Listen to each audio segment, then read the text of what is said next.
Caitlin Clark and Angel Reese should be co-Rookie of the Year. Now, I know you're about to kill me in the comments. What do you know, fatty? Shut up. Blah, blah, blah, blah, blah. Just listen first, and then if you still disagree, you can comment down below and call me stupid. But just listen for a second. Now, I feel like in just today's society and sports, people are afraid to give out co-awards. But at the end of the day, sometimes two people do actually deserve to win a specific award. Like, for example, for the past few years, right? It's been basically Jokic and Embiid for MVP. Either one of them were going to win MVP for the past few years, right? But I feel like at least one or two of those years, they both could have got it. Because yes, Jokic may have had the better teams in certain situations or had a better record or won the championship. But Embiid, a lot of times, is playing through injuries. A lot of times he's playing he might have a good team on paper, but his team may not be performing as well as they should be. And he's still going out there every day showing out, getting 35 and 15 and leading his team to victories that they probably shouldn't win. And I feel like there's some value to that. And I feel like instead of debating on which one of them should get it, sometimes they both deserve it. And that's just what it is. Like you can argue, but when you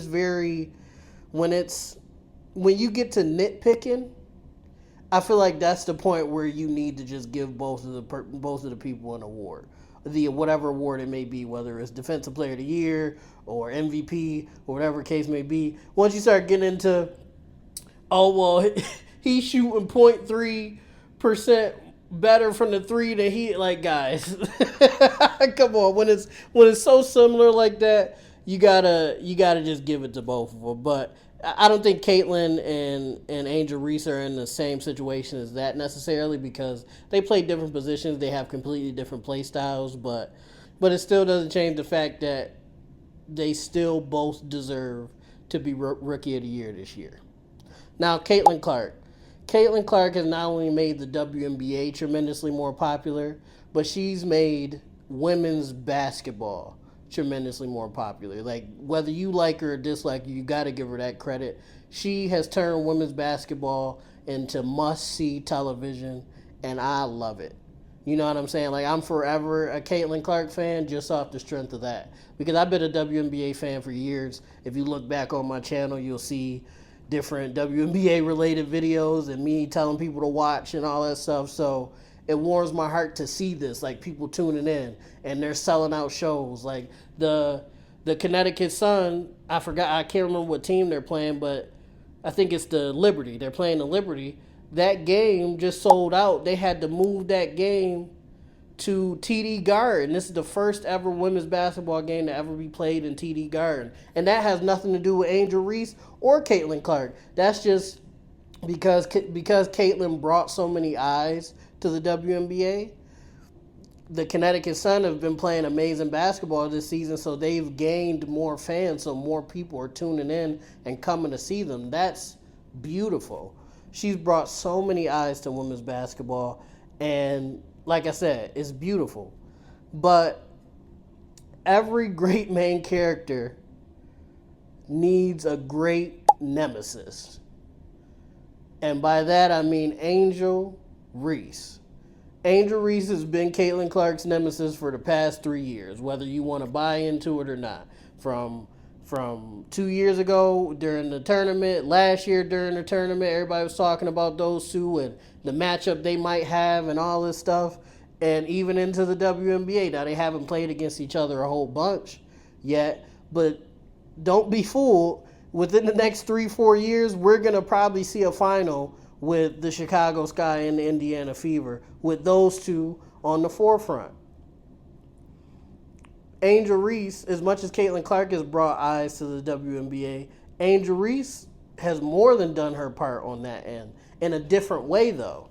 Because I feel like, I've said this in a previous video, I feel like Angel Reese is making basketball popular to the little black girls that may not be into sports. Now, black women, they make up a lot of the WNBA, don't get me wrong, and college basketball. But those are probably women, maybe their dad played basketball, their uncles, they had brothers. They were already predisposed to sports 9 times out of 10. They dad was in the Olympics, or their mom played basketball or something. Like, they already were going to play sports. Angel Reese is getting to the young girls that probably don't even care about sports all like that, because they're seeing her. Oh, Angel Reese just did a music video with Lotto. I love Lotto. Who is this girl? Angel Reese was just at the Grammys. Angel Reese was just at the Met Gala. Who is this? She's tall. Oh, I'm tall. How did she get there? Oh, she played basketball? Oh, I never thought about basketball before, but I'll at least think about it now because she's really cool because she's hanging out with all the people that I like to watch, whether it be music or fashion or whatever the case may be.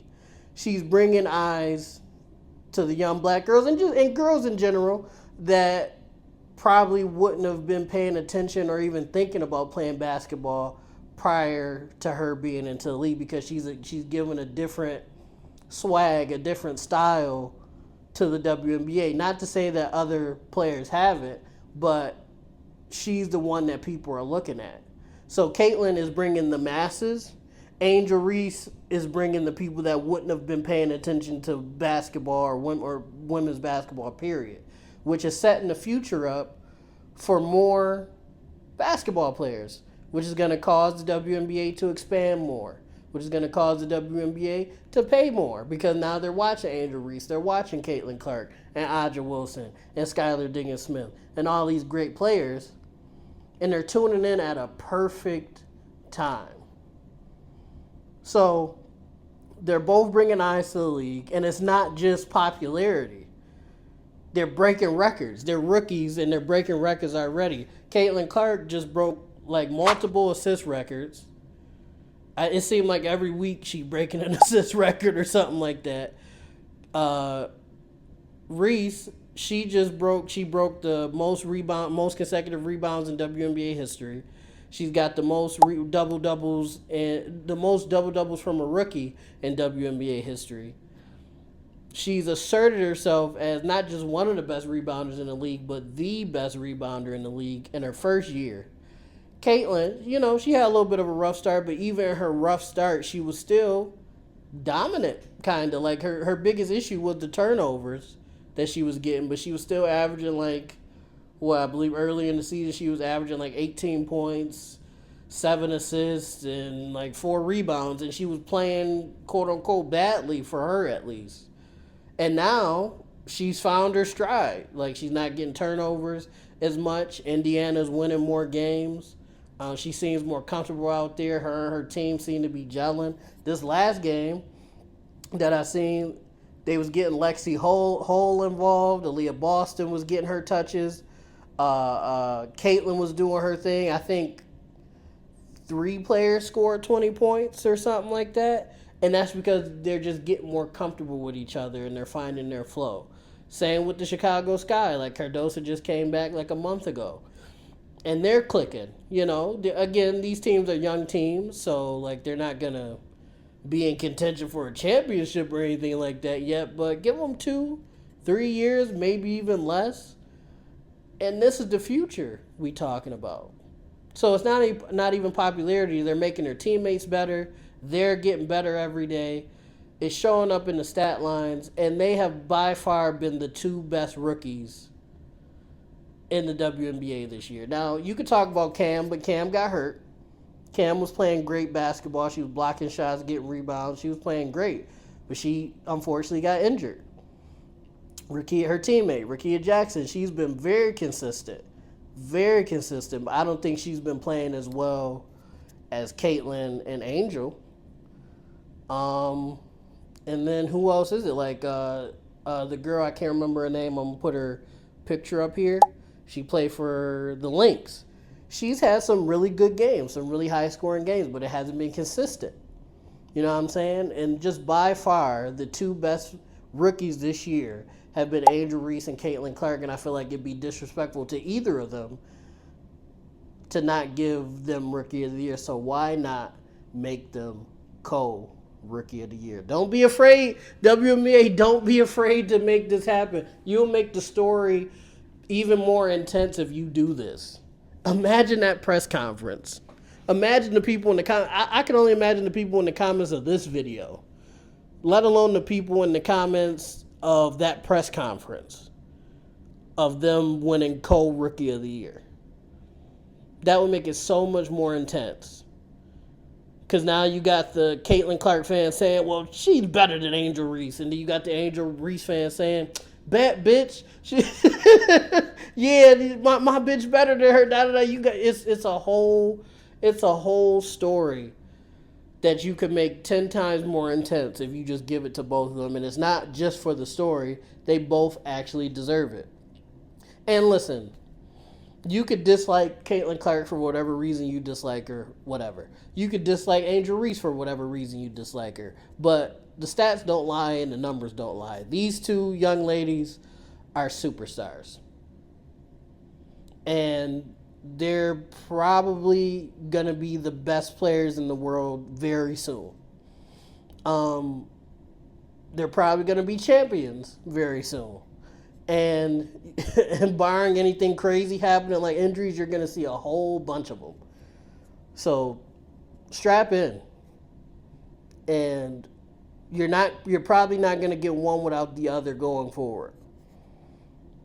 I've said this before. I'm probably going to do a video about it. They are the Magic Johnson and Larry Bird of the WNBA.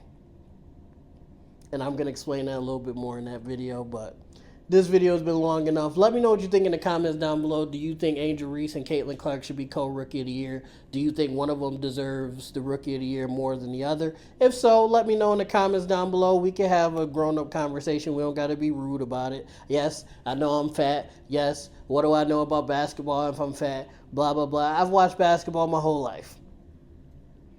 So I know a little bit of something. I'm not going to say I'm an expert, but I know something, you know. So that's why I'm up here talking about it. I wouldn't be talking about it if I didn't have some sort of knowledge of the game and have an opinion and all that good stuff. But comment down below. Let's have a conversation. Do you think I'm wrong? Do you agree with me? Let me know in the comments down below. Let me know what any other videos you guys would like to see from me, whether it be about basketball, music, anything really. Check out RP Entertainment. We just hit monetization. We're going crazy over there. If you like nerd stuff, if you like pop culture, head on over to RP Entertainment. You won't be disappointed. And most of all, YouTube. I love you guys. Peace out. It's the 3 on PLAXtv. Oh, PLAXtv.